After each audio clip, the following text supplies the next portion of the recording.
Glória a Deus. Irmãos, vamos abrir as nossas Bíblias em 1 Coríntios, 1 Coríntios capítulo 11. Hoje é dia de Santa Ceia. Eu quero falar sobre um versículo que Deus colocou no meu coração.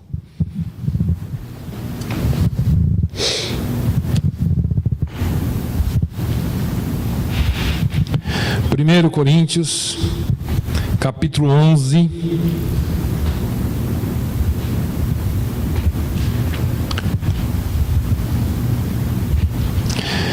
versículo 28, 11:28. 1 Coríntios, capítulo 11, 11:28. Nós sempre lemos essa passagem, ou muitas vezes nós lemos essa passagem durante a ministração da Santa Ceia. E aqui estão as palavras de Paulo, repetindo as palavras de Jesus. Esse versículo, no entanto, diz assim: examine-se, pois, o homem a si mesmo, e assim coma deste pão e beba deste cálice. Examine-se, pois, o homem a si mesmo, e assim coma desse pão e beba deste cálice. Eu quero trazer rapidamente alguma coisa que Deus colocou no meu coração durante essa semana, e eu vim com isso já há alguns dias, falei com a Vivian falou comigo, porque nós temos nos deparado e visto a cada dia um evangelho do medo, um evangelho da desgraça, um evangelho aterrorizante. Para aqueles que às vezes acompanham as notícias na internet, ou às vezes acompanham alguma coisa que colocam na internet, existem pessoas que têm pego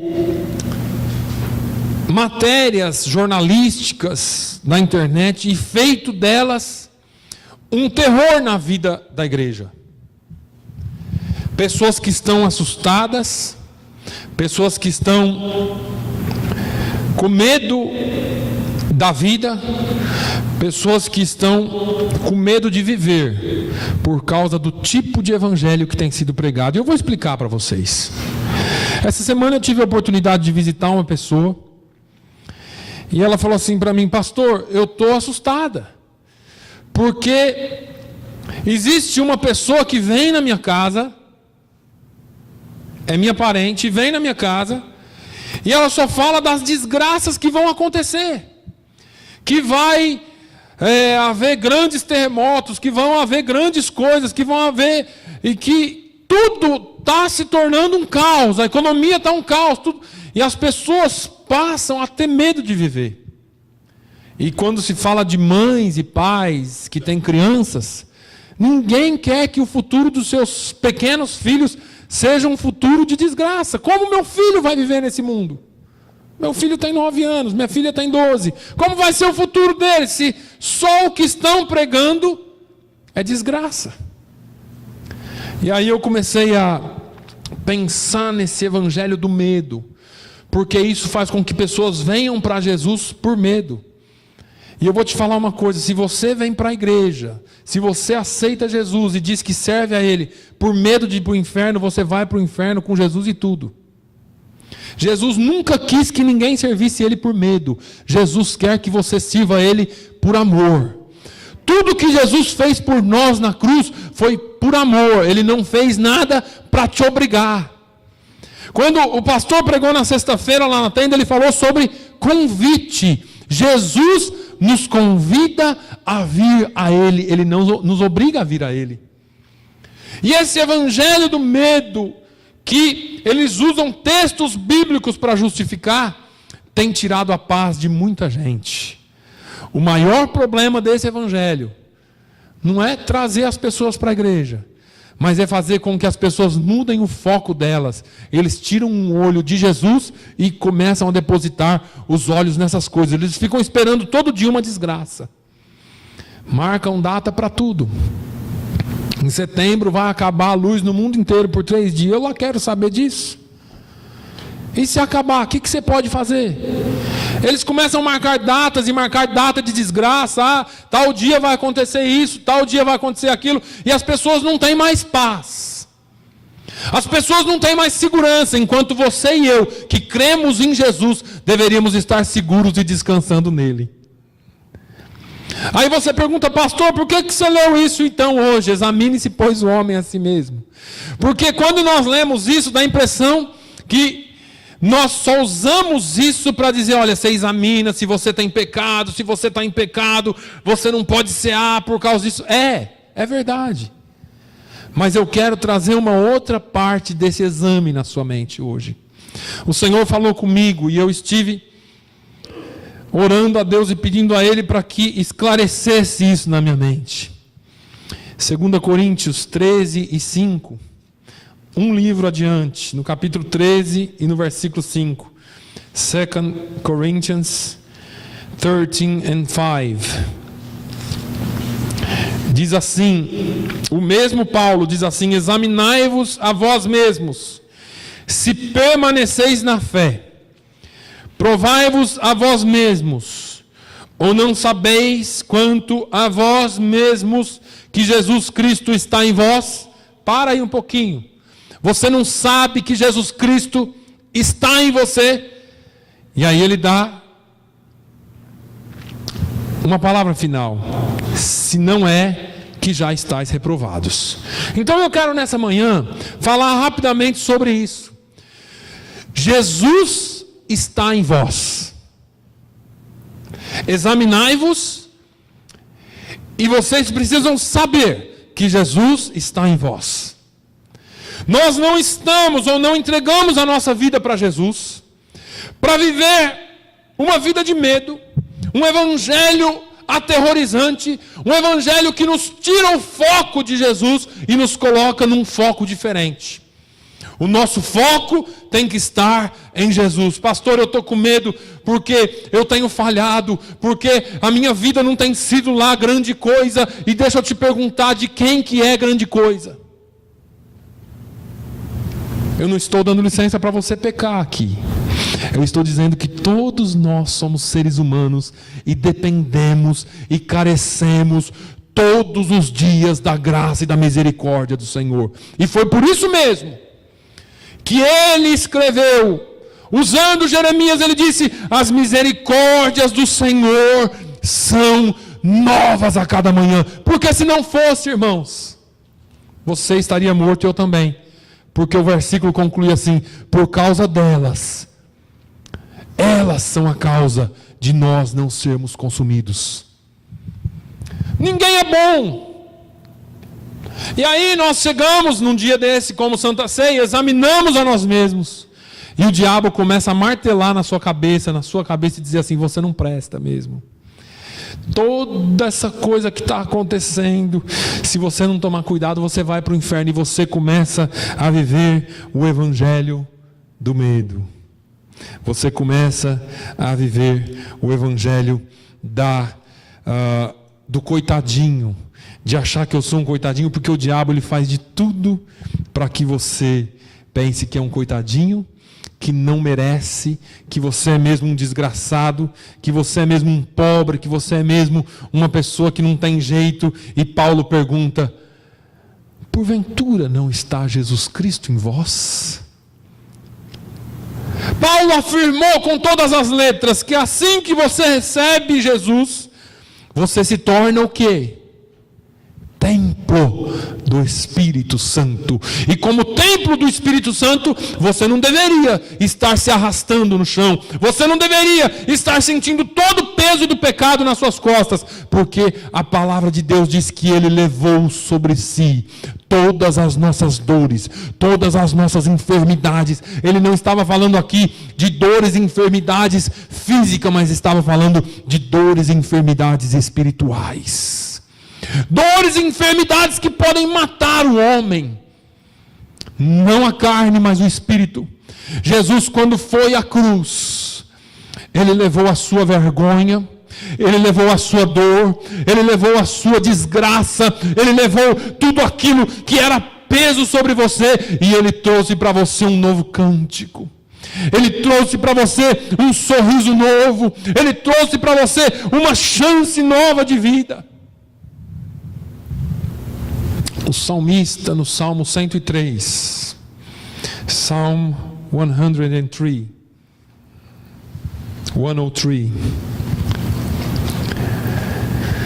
quando ele se examinou, um dia eu imagino que Davi, em alguma determinada situação, ou em algum determinado tempo, ele estava sentado no seu trono, ou talvez andando pelo palácio, e ele começou a pensar e realizar quem era Deus para ele. Deixa eu te perguntar, quem é Deus para você? Quem é Jesus Cristo para você? Quem é Ele? Porque o salmista começa esse salmo dizendo: bendize, ó minha alma, ao Senhor. E tudo que há em mim bendiga o seu santo nome. Talvez Davi, andando pelos corredores do palácio real, ele começa a dizer: como eu sou pecador. Como eu sou pecador. Como eu tenho errado diante de Deus. Como eu não consigo fazer certo. Eu estou que nem Paulo, apesar de Paulo nem ter sido nascido ainda. O bem que eu quero fazer, eu não consigo fazer. E o mal que eu não quero fazer, esse eu faço todo dia. E aí o salmista começa a dizer: bendize, ó minha alma, ao Senhor, e não te esqueças de nenhum dos seus benefícios. Quando você começa a examinar a sua alma, o ser humano tem a tendência de ouvir mais aquilo que o diabo tem para falar do que ouvir aquilo que o Espírito Santo tem para dizer para você. Quem é que tem reinado mais na sua vida, o Espírito Santo ou o diabo? E você fala assim: ah, pastor, pelo jeito que eu tenho vivido deve ter sido o diabo. Deixa eu te falar uma coisa: quem é que te dá o ar que você respira? Quem é que te dá o dom da vida? Quem é que derrama misericórdia sobre a sua vida todos os dias de manhã? Quem é que olha lá da glória? Quem é que te escolheu desde o dia que você nasceu? Quem foi que te escolheu ainda no ventre da sua mãe? Quem foi que te criou? Quem é Deus para você? E Davi, ele vai lembrando de tudo isso, e ele diz: é Ele quem perdoa todas as tuas iniquidades e sara todas as tuas enfermidades. Ah, irmãos, quando você entra aqui num dia como esse, você pode estar carregado de pecado, você pode estar carregado com os afazeres da vida, mas se você começar a lembrar de quem é Deus na sua vida, talvez você comece a dizer: é Ele quem perdoa todas as minhas iniquidades e quem sara todas as minhas enfermidades. É Ele. Bendize, ó minha alma, ao Senhor. Bendize, ó minha alma, ao Senhor. E tudo que há em mim, bendiga o seu santo nome. Nós temos a tendência, a péssima tendência, o péssimo costume de lembrarmos só do mal. Mas mesmo quando você lembrar do mal que você fez, lembre-se desse versículo 3, é Ele quem perdoa todas as minhas iniquidades. O 4, quem redime a tua vida da perdição e te coroa de benignidade e de misericórdia. Irmãos, foi Jesus quem te redimiu da perdição. A pergunta de Paulo continua: está Jesus em vós? Estás em vós? Porque é Ele quem te redime da perdição, e é Ele quem te coroa de benignidade. Olha, a benignidade do Senhor dura para sempre. Ela não acaba.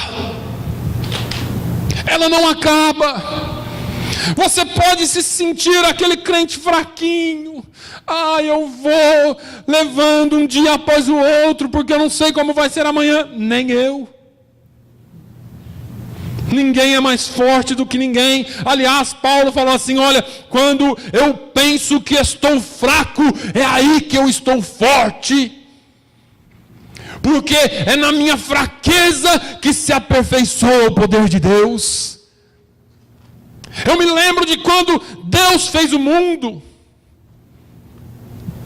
Quando Deus começa a fazer as coisas, lá no Gênesis do capítulo 1, quando ele diz assim: no princípio criou Deus. Eu gosto desse termo. Sabe por quê? Porque o original dele é Bereshit Bara Elohim. Esse barar é um verbo, criar. E sabe o que significa? Não é criar de você pegar alguma coisa e fazer. É um verbo que é usado somente 2 vezes na Bíblia. A primeira delas é essa, para dizer que Deus cria do nada. Esse verbo não é fazer qualquer coisa. Esse verbo só pode ser conjugado na pessoa de Deus, porque só Ele tem a capacidade de criar do nada. E aí, quando você se sente um nada, quando você está que nem Paulo, quando eu estou fraco, é aí que Jesus gosta. Porque quando você não se sente nada, você se torna obra-prima ou matéria-prima para Deus fazer algo. Quando você se esvazia de você mesmo, quando você se sente o pior dos seres humanos, quando você está se sentindo fraco, vazio, aí Deus vem e fala: é nesse que eu quero trabalhar, porque agora ele não tem nada dele, ele se esvaziou de tudo dele, e agora eu posso fazer dele um vaso novo, uma nova criatura. E aí Paulo vem falando: olha, se alguém está em Cristo, nova criatura é, as coisas antigas ficam para trás, se passaram, e eis que tudo se fez novo. Quando o salmista se examinou, quando o salmista vê quem ele era e quem era Deus, ele começa a encher a sua boca de cântico. Quem enche a tua boca de bens, de sorte que a tua mocidade se renova como a águia. Pastor, eu estou me sentindo tão mal. As coisas não têm andado bem para mim. A vida não tem sido lá muito fácil para mim. Mas você chegou até aqui.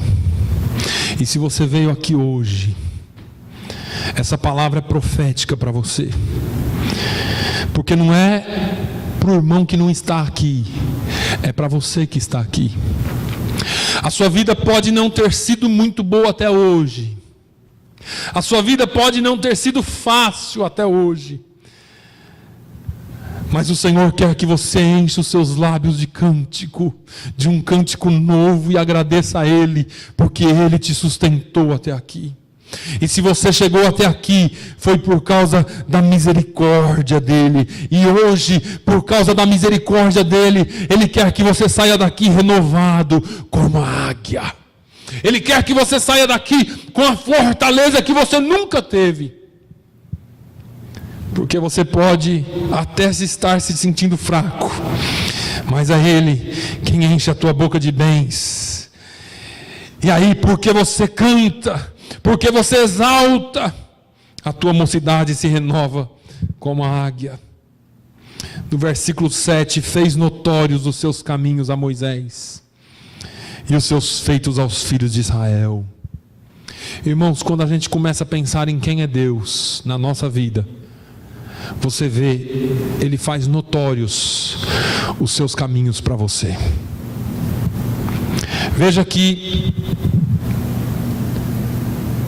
quando você começa a realizar quem é Deus na sua vida, você começa a saber por onde andar, porque Deus se revela para você. Você fala assim: mesmo assim, pastor, mesmo assim está difícil. Além de não ter sido fácil a minha vida, eu tenho errado tanto. E às vezes eu sinto que Deus está irado comigo. Ou às vezes eu sinto que Deus está me repreendendo demais. Eu tenho 2 palavras para você hoje. Se você sente que Deus está te repreendendo, você pode glorificar Ele hoje, porque a Bíblia diz que o pai corrige o filho que ama. Se você está sendo repreendido ainda, e mesmo assim você sente que o seu pai está te dando um puxão de orelha, o versículo 9 diz: não repreenderá perpetuamente.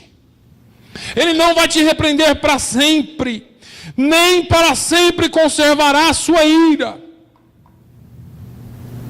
Deus não é um Deus que está no trono e olha para você lá embaixo e fala assim: eu vou castigar esse aqui até ele morrer. Não, Deus é um Deus de amor, um pai que te espera todo dia, que olhe, que se lembre dele, e ele fala assim: eu consegui o que eu queria, eu consegui chamar a atenção do meu filho, eu consegui que o meu filho, apesar de ter andado errado todo esse tempo, voltasse agora e dissesse assim: pai, eu errei. Lembra do filho pródigo? Ele está lá com vontade de comer as coisas que os porcos comiam, e a Bíblia diz que ninguém dava nada para ele. E a Bíblia diz: ele caiu em si. Tem hora que a gente precisa cair em si.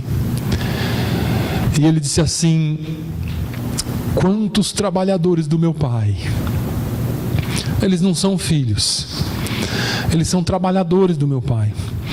Eles têm comida, bebida e vestimenta e lugar para morar. E eu aqui estou com fome e não tenho o que comer. E aí, por ele ter caído em si, ele disse: levantar-me-ei e irei ter com meu pai. Quando você se levanta, quando você vai ter com seu pai, e você é honesto em dizer: pai, pequei contra o céu e pequei contra ti, não precisa me fazer como um filho, mas faz-me como um dos teus trabalhadores. Quando você chega na presença do pai,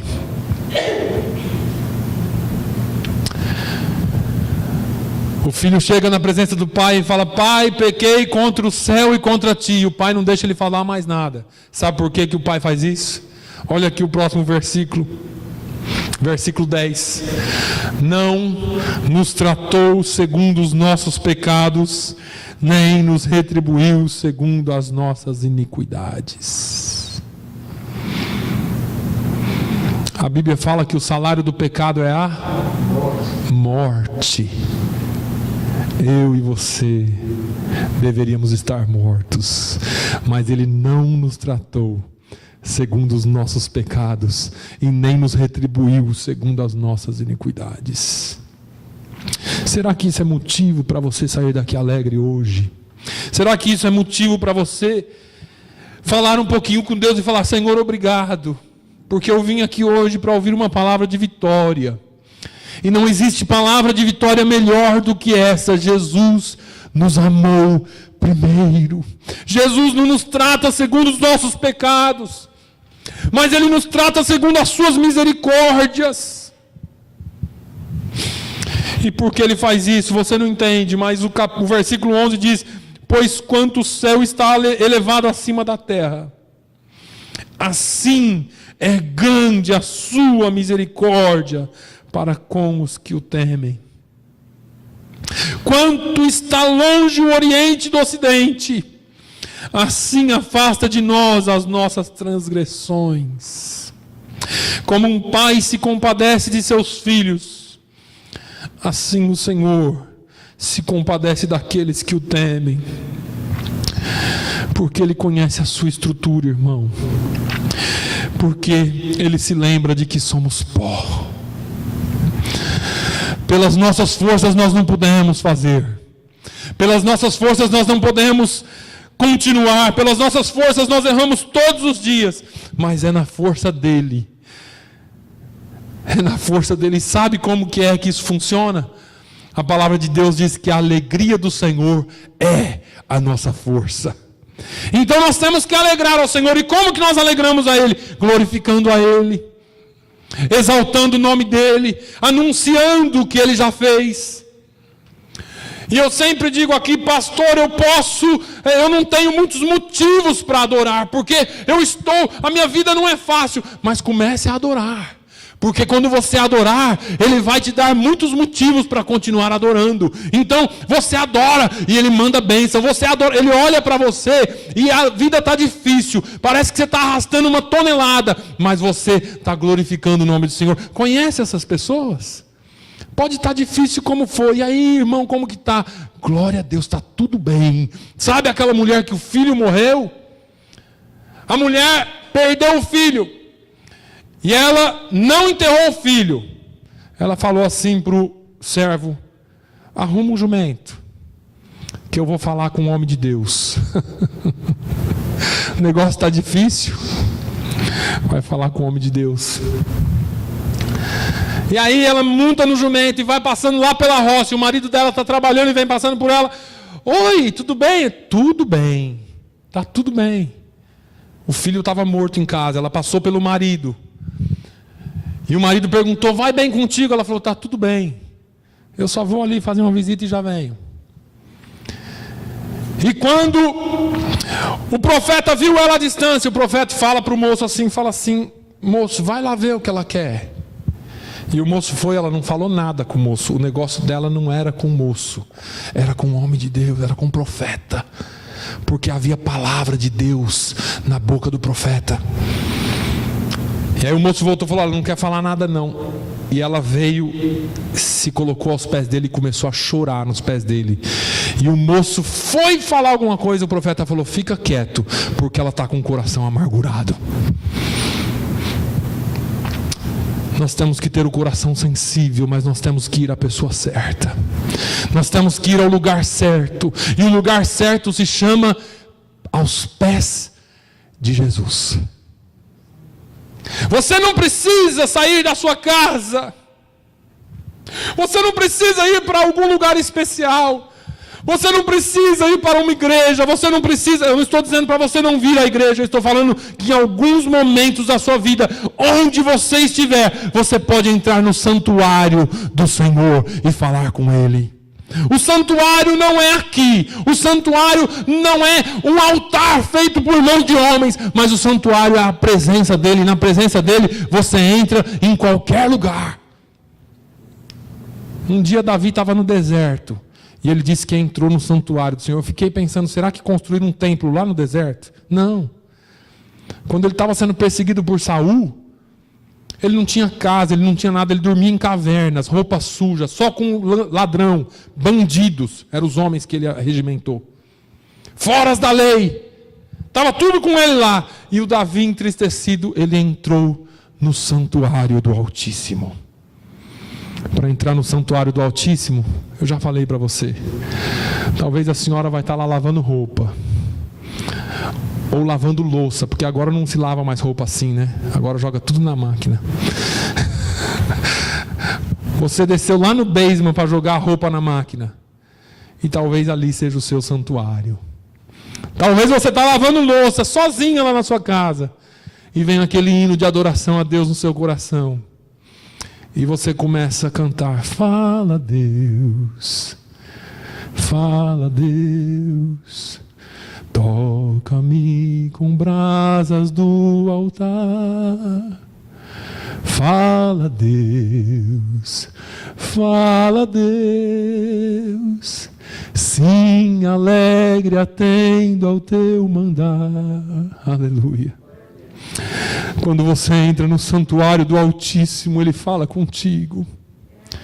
Muitas vezes você tem que estar com o coração aberto, pronto para ouvir a voz de Deus, porque Ele quer falar com você. A misericórdia do Senhor é de eternidade a eternidade sobre aqueles que o temem, e a sua justiça sobre os filhos dos filhos. Ele não está falando dos seus filhos, irmãos.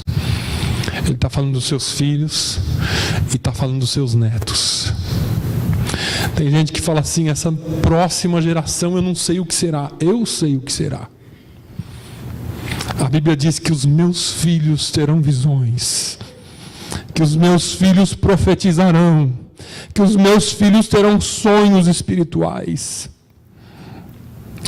Eu me recuso a entregar os meus filhos para as trevas. Eles são herança do Senhor na minha vida. A nossa próxima geração será sim uma geração de adoradores, por mais difícil que esteja. A palavra de Deus não muda e não mudará. Ele é o mesmo ontem, hoje e será eternamente. Nada do que está escrito aqui cairá por terra até que se cumpra. Não tema. Não tema o evangelho do medo. Não tema o que dizem do amanhã. Vai ser só desgraça. Lembre-se só de uma coisa. Deus está no controle de tudo. E se você pode se examinar, se da mesma forma que a Bíblia te chama a atenção para se examinar e dizer, olha dentro de você se tem alguma coisa ruim, para que você não tome a ceia indignamente, você pode dizer como salmista, Senhor, sonda-me, vê se há em mim algum caminho mau e guia-me pelo caminho eterno, porque as suas misericórdias são de eternidade em eternidade. Elas não têm fim. Elas vão de geração em geração. A palavra de Deus diz que o Senhor visita a maldade dos pais nos filhos até a 3ª e a 4ª geração. Mas Ele diz que visita em milhares de gerações aqueles que o temem. Se você teme a Deus, a misericórdia dele continua nas suas próximas gerações. Não tema o que será amanhã. Faça a sua parte. Ensine a palavra de Deus. Ensine os seus filhos no caminho que eles devem andar.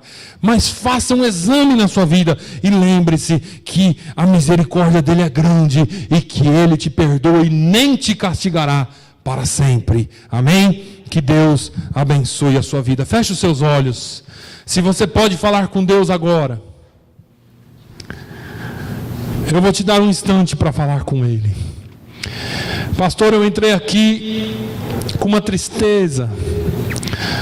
Entrei aqui com um sentimento de pecado. Peça perdão a Ele. O Senhor já levou as suas iniquidades na cruz do Calvário. Senhor, aqui está o teu povo, aqui estou eu, na tua presença.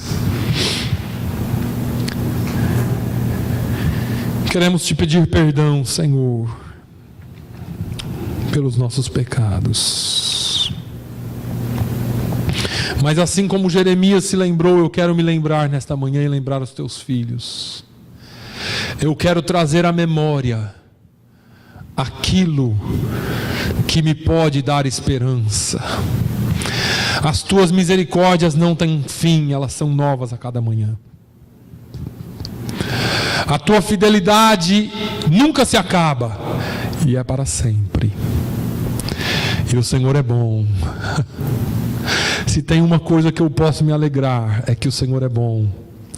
E que apesar das nossas falhas, apesar de sermos seres tão pequenos, o Senhor nos fez grandes.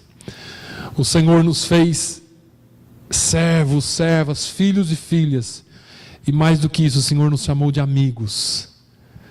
Nessa manhã eu quero te agradecer pelo perdão que o Senhor derramou sobre nós na cruz do Calvário. Que Ele possa ainda hoje fazer efeito na vida dos teus filhos que aqui estão. Fazer efeito na minha vida, que sou filho teu também. Oh meu Deus, que nós possamos cada dia nos lembrar de quem és tu na nossa vida. E de que tu és na nossa vida. O Senhor está em nós e habita em nós. Pai, no nome de Jesus, perdoa-nos, receba o nosso sacrifício de louvor e adoração. Que essa palavra encontre descanso nos nossos corações e sejamos abençoados, no nome de Jesus. Irmão Antônio, irmão Manuel, vamos servir a Santa Ceia do Senhor.